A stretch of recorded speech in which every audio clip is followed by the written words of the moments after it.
Hello, ladies.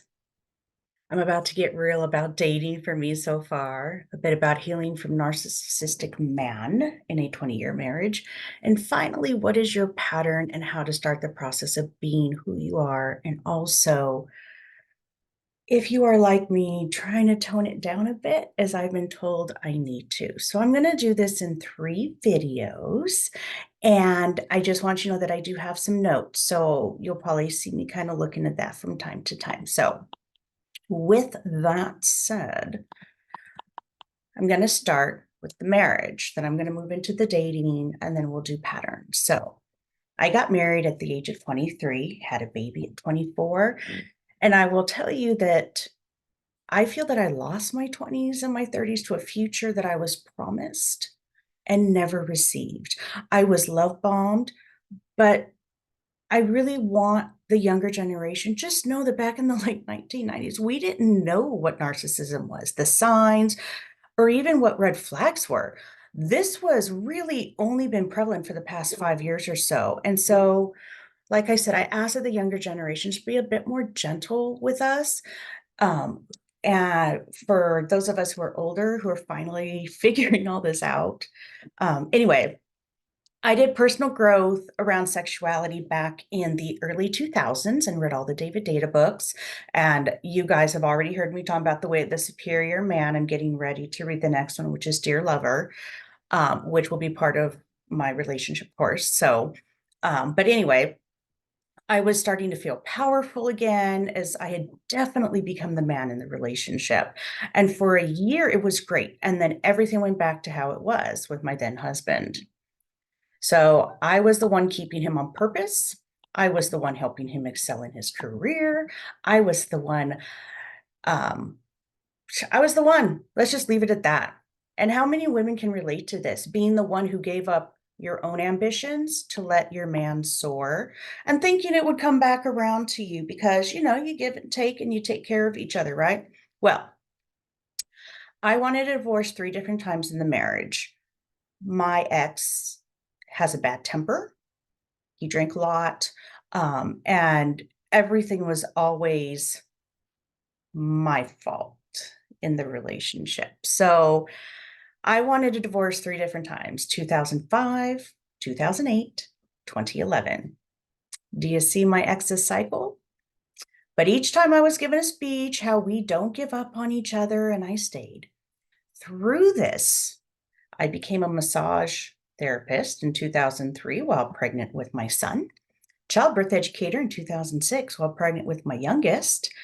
And of course, this is in my free time because I was taking care of the kids. And as it turns out, my husband at the time. I also worked at the kids' school. I volunteered so many hours.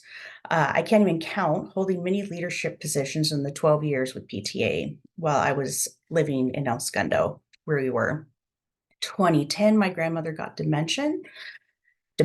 So I began taking care of her and be aware that at this time, my youngest was 4 years old.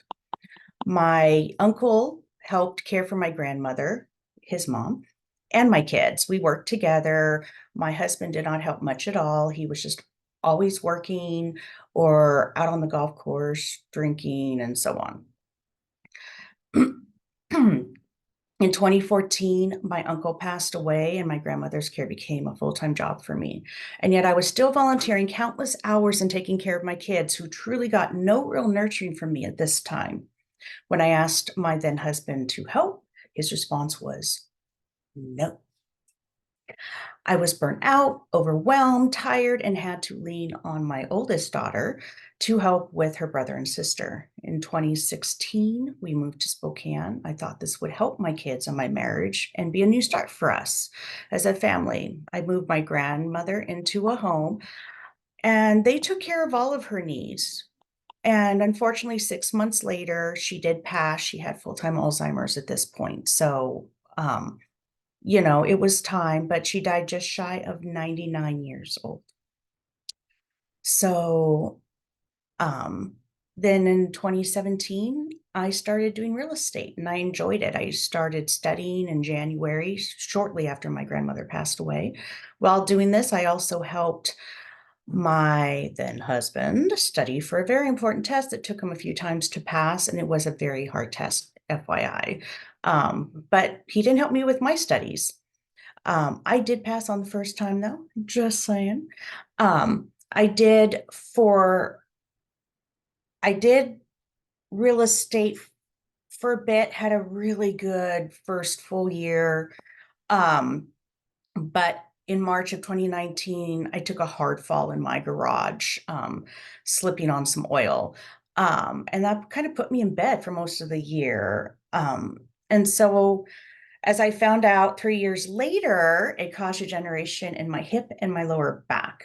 But I've been told that through exercise, I can fix it. And so that's why you see me do a lot of health videos also, not just because I'm on a fitness and health journey, but because I'm determined to fix this issue.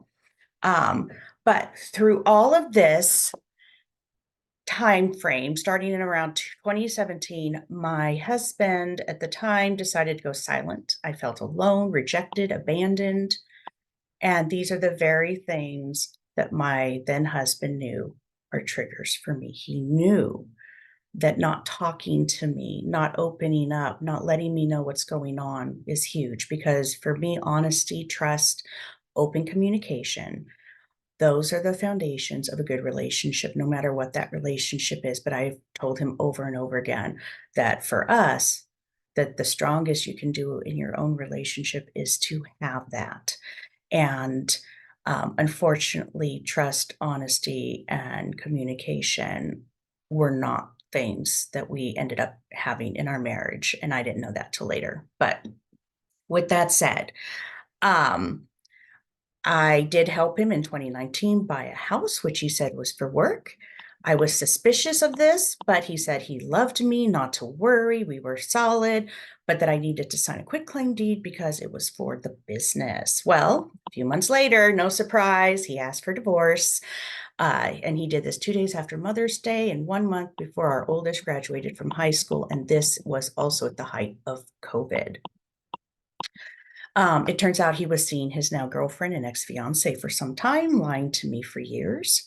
I trusted him 100% because I believed that is what you do in your relationship.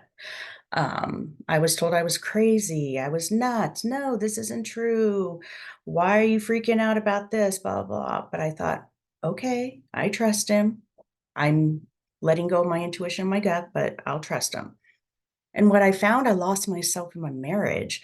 I became a skeleton of a woman. And because of the emotional and mental abuse I received on a regular basis, my whole body shut down. On March 4th, 21, my divorce was final. And this video is being made on March 2nd of 24, so almost 3 years to the date. I walked out of the divorce at the time with no job due to the back issues and some other issues. I took on over half the debt, coming to almost 60,000 just in credit cards, and owing still on my car $30,000. He was making 400,000 at the time of the divorce. Now, I know that some of you are thinking, just get a job, it isn't hard. Not true. I have been trying for several years now, and I have applied for jobs way below my expertise and experience and still have not been able to find work. How many ladies are feeling me right now? How many of you came out of a divorce only to feel overwhelmed, worthless, not able to pay your bills the way you want, dependent on child support, and unable to live the life you grew accustomed to? How many of you are still struggling as you watch him not have the same issues? I have a friend who worked numerous jobs right after having a baby while her then husband was out of work, and yet he now makes more than she does and has a cushy life with his new girlfriend, seeing their daughter every other weekend. What does he do? A delivery guy. Her, on the other hand, holds a high position at her work, and if she was a man, she would make twice as much as him. But now she has to move out of the house they rented together, and at the age of 40, move in with another friend who is divorced and dealing with the same crap.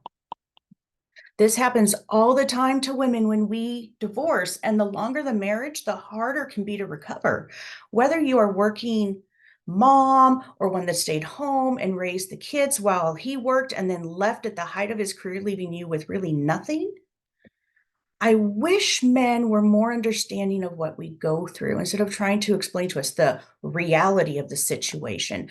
These men haven't lived our lives, but they sure are ready to tell us how we are wrong and what to do, aren't they? And most of these men don't have children either. So, as I say this, I want to say to all women, married, divorced, single, moms, no children, we need to raise each other up and take care of each other. We need to step up our support of each other because men aren't going to get it. They are built different. And honestly, we want it that way. So we need to lean on each other. Men's gifts are different than ours, and we need to understand that. They don't need to understand everything going on with us, but if you get a man who does want to understand and take care and love you and hold you when you are struggling, give him the love. Appreciate what he does for you.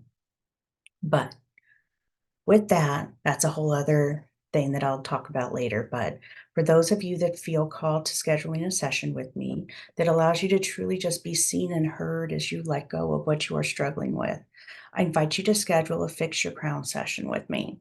You can go to my website, Lotus Sage Coaching, and schedule right from my site. You can also set up a soul call, which is complimentary. Now, as I finish up this video, I didn't know what narcissism was until April of 22, when a dear person pointed out that my ex is a narcissist. And then others started coming to me and telling me things also. And so, as I always do, I dive deep into understanding narcissism and what are the different types and what exactly it is. I was married to a covert narcissist, and the healing has taken me almost 2 years. I have a feeling I will still be healing from this to come, and that is okay. I started dating in May of 23, so not long ago, and that will be the next video. So, with that said, ladies, have a pleasurable day. And please put your comments down below so that we can come together and know that we're not struggling alone. Thanks.